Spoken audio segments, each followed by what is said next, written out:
گھر میں محبت سے رہنا یہ بھی ہماری ضرورت ہے. گھر جو ہے نا, گھر یہ سکون کے لیے بنایا اللہ نے. جعل لکم من انفسکم ازواجا لتسکنوا الیہا.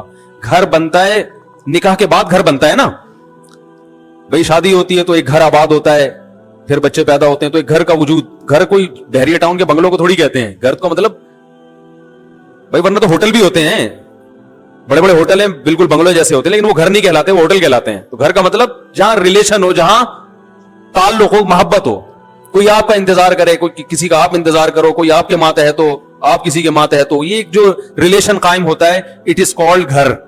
انسان کے لیے بھی اللہ نے گھر بنائے ہیں. قرآن کے الفاظ ہیں جعل لکم من بیوتکم سکنا, کہ اللہ نے تمہارے لیے گھروں کو رہائش کی جگہ بنایا. سکنا جو ہے نا یعنی رہائش کی جگہ. اور اللہ نے یہ بھی فرمایا گھر بنتا ہے ریلیشن سے. جعل لکم من انفسکم ازواجا لتسکنوا الیہا. اللہ نے تمہارے لیے جوڑے پیدا کیے تاکہ تم سکون حاصل کرو. تو نکاح ہوتا ہے, گھر وجود میں آتا ہے, اور اللہ نے بتایا کہ یہ جو تمہارے گھر میں آئی ہے اس سے تمہیں کیا ملے گا؟ سکون ملے گا. تو پتہ چلا یہ تو سارا پروسیس ہے کس کے لیے؟ سکون کے لیے بھائی.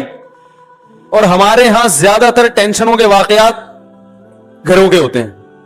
جن کے گھر نہیں ہیں وہ سکون سے ہیں, اور جن کے گھر ہیں وہ ڈپریشن کی گولیاں کھا رہے ہیں. تو اس کا مطلب معاشرے میں کوئی بہت ہی الٹا کام ہو رہا ہے جو بالکل فطرت سے ہٹ کر ہے. کیا ایسے یار کیوں سمجھ میں کیوں نہیں آ رہا؟ دیکھو روٹی پیٹ بھرنے کے لیے ہے نا, روٹی سے پیٹ نہیں بھر رہا, مطلب وہ بہت ہی کچھ ایسا چیز آپ نے کھائی بھی ہے, یا کچھ ایسا لائف اسٹائل ہے کہ آپ کا تو میدا ہی الٹا کام کر رہا ہے. ارے کسی کمبخت کی پانی سے پیاس نہ بجھے, چلو کولڈ ڈرنک سے نہیں بجھ رہی پیاس, سمجھ میں آتا ہے یار کولڈ ڈرنک نہیں بجھ رہی, تو کولڈ ڈرنک تو اللہ نے پیدا تھوڑی کی ہے پیاس بجھانے کے لیے. کسی کی بجھتی ہے کسی کی نہیں. بعض لوگ کولڈ ڈرنک پیتے ہیں نہیں بجھتی. چائے سے نہیں بجھ رہی, سمجھ میں آتا ہے. دودھ سے نہیں بجھ رہی, پانی سے تو بجھنی چاہیے نا. کمبخت کی پانی سے پیاس نہیں بجھ رہی, اس کا مطلب باڈی میں تھوڑا بہت فالٹ نہیں ہے. میرے یہ سمجھانے سے بھی اگر سمجھ میں نہیں آ رہا تو تھوڑا بہت فالٹ نہیں ہے. اتنی اچھی مثال دے کے بھی اگر سمجھ میں نہیں آ رہا تو میرے بھائی جن کی نہیں آ رہا, یہاں تھوڑا سا فالٹ بہت بڑا فالٹ ہے, بہت بڑا فالٹ ہے. میں نے وہ بیان ریکارڈ کروایا تھا نا کہ عورتیں بچے پیدا کرنے سے صحت اچھی ہوتی ہے, خراب نہیں ہوتی. وہ پورا میں نے پورے ڈاکٹروں کی رپورٹیں بھی پیش کر دی جو نوبل پرائز ڈاکٹر ہیں یو کے کہ عورت کا حمل روکنے سے بیڑا غرق ہوتا ہے, موٹاپا آتا ہے. اس میں بھی میں نے یہی دلیل دی کہ جو چیز نیچر ہے وہ صحت کے لیے اچھی ہوتی ہے, خراب تھوڑی ہوتی ہے. وہ میں نے کل اپنا کلپ دیکھا, اس کے نیچے جو لوگوں نے الٹی سیدھی باتیں کی ہیں. ارے تم دلائل کو نہ سمجھنا چاہتے ہو نہ ماننا چاہتے ہو, تم انگریز کے پٹھو ہو, کمبختوں, تم ہلاتے رہو ساری زندگی. تمہارے اندر, آپ کو نہیں کہہ رہا جو اس نے کمنٹس کیے تو اس کو کہہ رہا ہوں, تمہارے اندر سوچنے سمجھنے کی صلاحیتیں ختم. تمہیں جو لائن پہ لگا دیا نا 2 بچے تو بس تم اس میں لگے رہو, برباد کر دو اپنی بیویوں کی صحت بھی, اپنی صحت بھی, اور اپنا خاندان بھی تباہ کر دو. بچے تو ہوتے ہی 2 کے بعد ہیں, گھر تو بنتا ہی 2 کے بعد, تو بچوں کی شروع ہوتے ہیں کہ جن کو ایک گیدرنگ ہوتی ہے, آپس میں کھیلتے ہیں. تو بس ایک لائن پہ لگا دیا, بس اسی پہ سب چلتے چلے جا رہے ہیں. تو گھر کس کے لیے بنایا اللہ نے؟ سکون کے لیے. ایک گھر میں سکون نہ ہو تو چلو بات سمجھ میں آتی ہے کہ بھائی کبھی کبھار ہزاروں میں کوئی ایک بیمار بھی پیدا ہو جاتا ہے نا. ہر گھر میں لڑائیاں, ہر گھر میں بے سکونی, لاکھوں میں ایک آدھ گھر ہوگا جس میں سکون ہوگا. بھائی کمبخت بھائی سے بات نہیں کر رہا, بہن بہن سے بات نہیں کر رہی, جٹھانیاں, نندوئی, ساسیں, وہ تو ایک مستقل ٹاپک ہے. باپ اور اولاد میں نہیں بن رہی, ماں بیٹی میں نہیں بن رہی, میاں بیوی میں نہیں بن رہی.